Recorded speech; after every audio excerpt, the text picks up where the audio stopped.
Friends, welcome to Concepts of Geology online classes. We were continuing Module 4 and already we have covered the paragenesis part.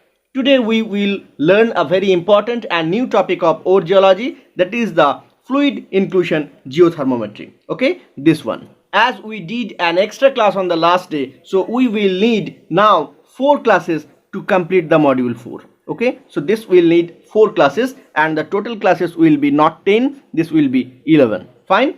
So let's start the fluid inclusion geothermometry. Fluid inclusions are small amount of fluid that was trapped within a crystal during its growth. Okay, they may occur in billions in a cubic centimeter. Okay, so fluid inclusion means small amount of fluid that was trapped within a crystal during its growth.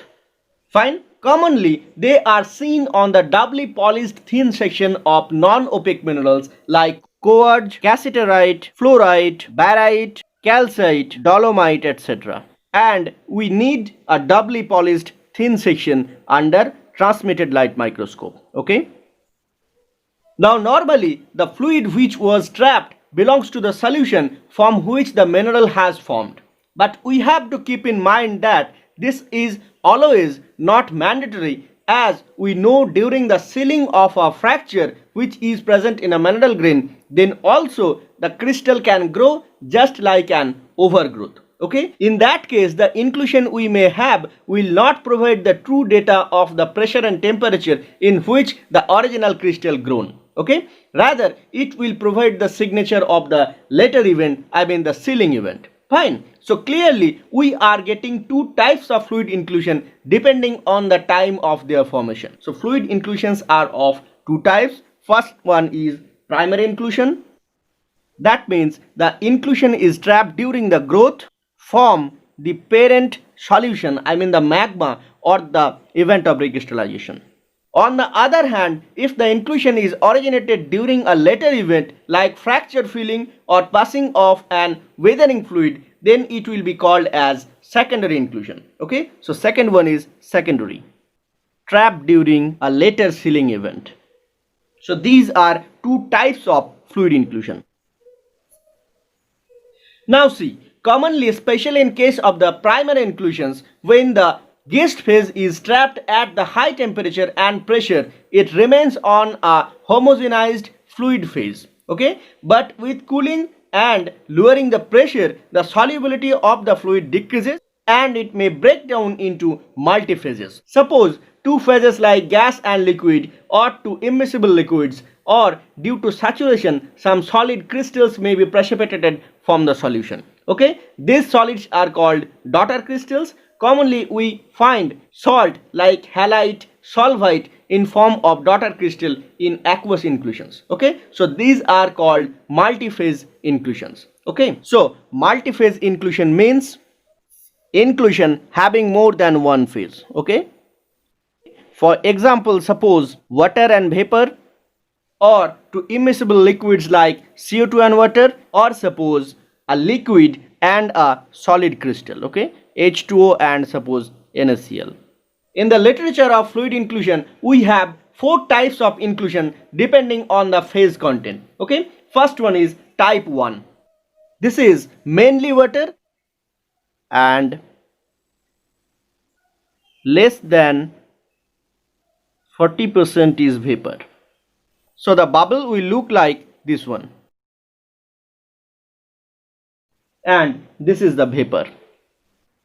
The type 2 is the portion of vapor is increased and greater than 60% is vapor and the rest is water and the mix of CO2. Okay, so this is greater than 60% is vapor and rest is H2O plus CO2. So the inclusion will look like this.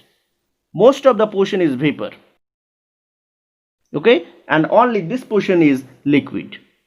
Now type 3 is inclusion with daughter crystals like halite. Okay, so inclusion with daughter crystals. So suppose this is the inclusion, this is the liquid phase, and we have some daughter crystal in it. So this is the fluid and this is the aggregates of daughter crystals. The last one is type 4. Okay, this is an inclusion with high concentration of carbon dioxide. Okay, these are CO2 rich inclusions where CO2 is to H2O is greater than 3. Okay, so that means suppose this is the inclusion, this is CO2 and this is H2O only.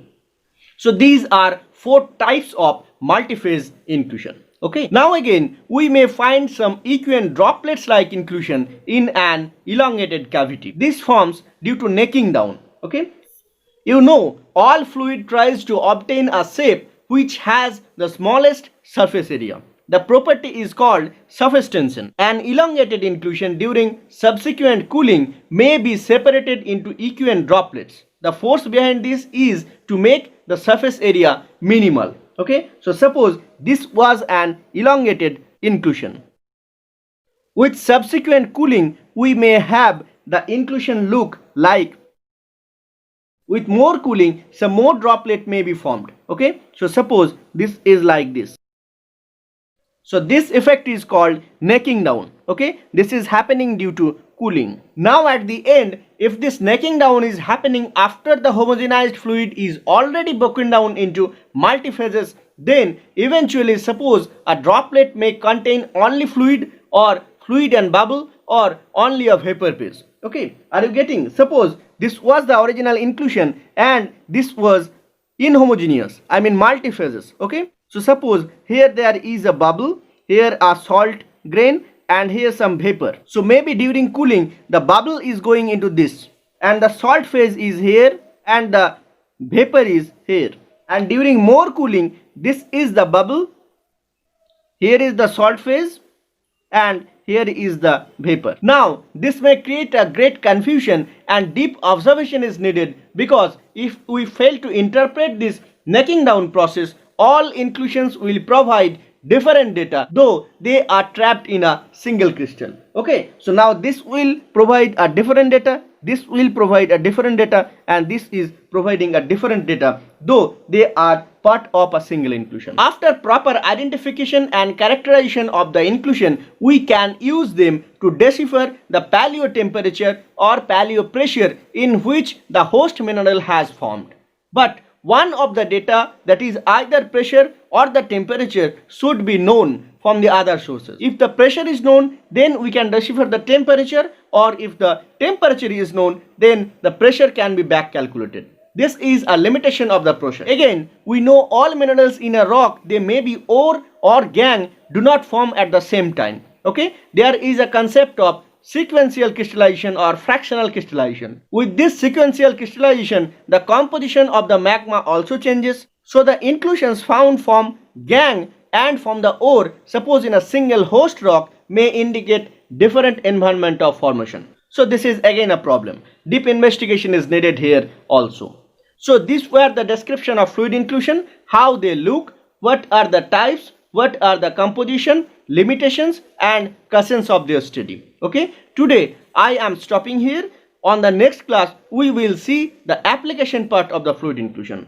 Please be with me, share and subscribe the channel. If you need the PDF notes of any classes, let me know that. Okay, and write your views on the comment box or through email also.